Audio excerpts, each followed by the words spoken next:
Luffy, Sanji, and Zoro. Y'all had no reason for that attack. Gear Fourth, Ifrit Jambe, and a hockey imbued Dragon Twister. A black rope. Black. Zoro. Hockey. Dragon Twister. All for one oversized Thundercat. Y'all was really wrong for that. But in other news, we're finally in Elbaf.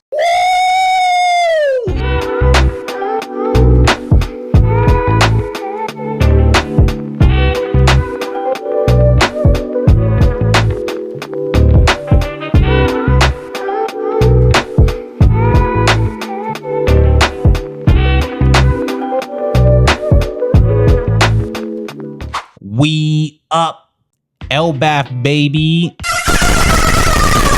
We got that Viking drip. We here for the new arc. Of course, Oda taking us on that all expenses paid trip to Legoland. Yippee! So as of recent, I've been working on my hooping skills. And right there, you know, right in the back, I got that nerve set up on the left. Damn it! I mean, other left. Nerf hoop today and preschool hoop setup tomorrow. If I get this in from here, y'all gotta hit that like button and that subscribe button and join the notification gang.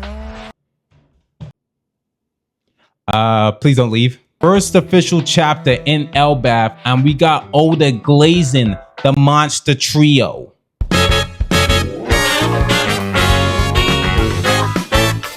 The chapter honestly just feels like nostalgia. Start off with the Vikings casually dealing with the Luffy, Zoro, and Sanji welcome aftermath. Between the flames from Sanji and the tremors from Zoro and Luffy, you can just tell that Oda about to glaze the monster trio.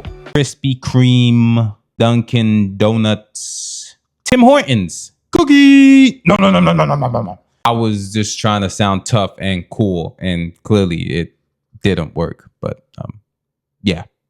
So Nami and Usopp are basically cornered by this great value Arcanon. Luffy comes out and goes Gear Fourth, almost like Goku going Kakarot. That's what you gotta call him when his blue hair comes out.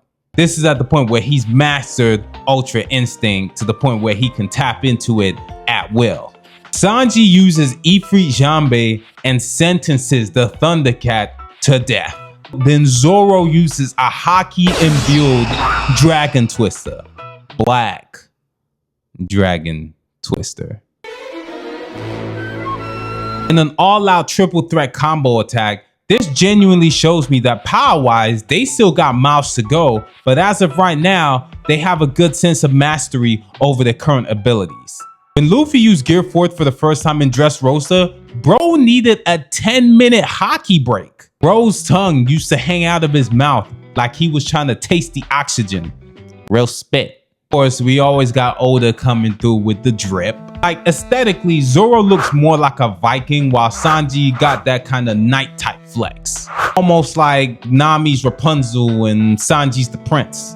I mean, he did go by Mr. Prince at some point, so there's that. I wasn't able to see Luffy's disguise properly in full. It's almost similar to the attire that he had when he was still in disguise in Onigashima during the whole party sequence. As of right now, the priority is to find the rest of the crew and assess their current situation, along with exploring the island. Either way, Elbaf has begun, and the quest for the One Piece continues. Nami and Usopp at this point will just never change. Let's see how they're doing. Do not let Nami's crybaby demeanor actually distract you from the fact that she has a living weapon on par with Storm from the X-Men. She gonna turn that heat wave into a hurricane real quick. She sees a bear by One Piece standards, and I ain't gonna lie to you, Oda's drawings during some of these arcs, he be drawing some characters with some weird ass bodies, bro. Like, I ain't body shaming, I'm just noticing. Kaido, for example, literally got the upper body of Ronnie Coleman, but bro has the legs of somebody who just never trained legs, ever. I'm just saying, man, I'm just saying. The animals on Elbaf seem to have this weird complex to them where on one hand, they kind of chilling, almost like Busta Rhymes with that whole flip mode type flip. He be rapping real smooth and real chill, and then the moment he flip it on, he's like, okay, that didn't sound well. It sounds like that in my head. I mean, it might sound a little different to you, but you know, I hope you understand my point. Like, it almost feels like they chilling, and then next minute they crack a can of spinach and they got that Popeyes impression word for word, bar for bar. Either a gimmick or a power up. So we start up with Usopp. Either he's caught a fade or he's in the middle of catching one. This entire sequence feels like a rerun of Onigashima with Nami and Usopp. Give or take, they really spent the entirety of that arc basically running. Whether it's from Uti or Page 1 or Big Mom. No, to be honest, they do recall the fact that they were sipping on some of that Henny. And they do contemplate if the Thundercat is a genuine hallucination. Judging by Usopp's expression in the following panel, clearly his judgment was slightly off. Nami even tries to use Usopp as a shield, and it kind of makes me sit there and think whether this whole sequence would be like a contrasting moment once we get to the end of Elbaf. I mean, Elbaf gonna last for a minute and whatnot. I say maybe about 2 to 3 years, maybe even 4, depending on what actually happens within this sequence of events within the entirety of the arc. It goes from Usopp and Nami being borderline cowards. I mean, they'll still box if they have to, but they go from that to being like brave warriors of the sea. Not so much Nami, but definitely Usopp. Speculation territory. Now that we're finally in Elbaf, I have some expectations. Okay, demands. But let's get to it.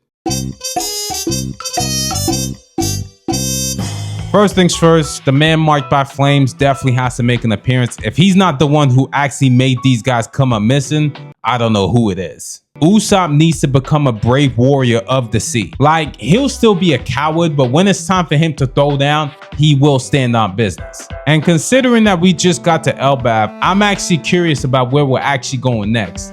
In regards to Usopp's development, he definitely needs an actual power-up, especially from the power that we've seen other characters of his caliber actually display.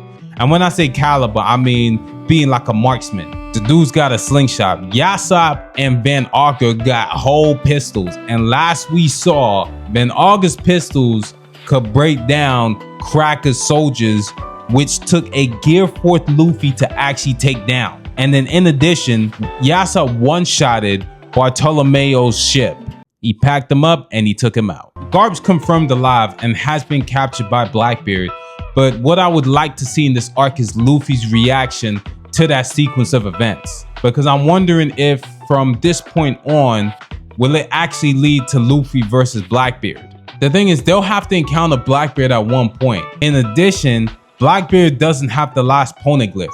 I think in this arc, the Straw Hats will find that, will at least find, if not find the location, they'll at least either have access to it or they'll at least find out where the last poneglyph actually is, and that's when Blackbeard will probably intervene. And then final expectation, I'm wondering if we actually gonna get like some sort of emo reveal at this point, because look, emo chilling and whatnot, but at this point in time, we still out here questioning emo's gender.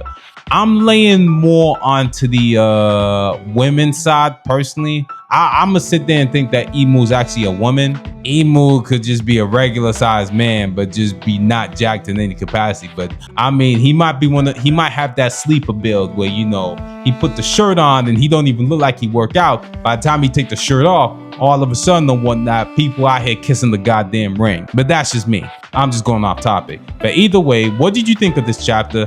I liked the chapter. I definitely thought it was a good way to introduce Elbaf, and I'm excited for it. But yeah, did you like this chapter? Did you not like this chapter? Where do you think the story's going next? Either way, like, comment, subscribe, and I'll holler at y'all later, man. Peace.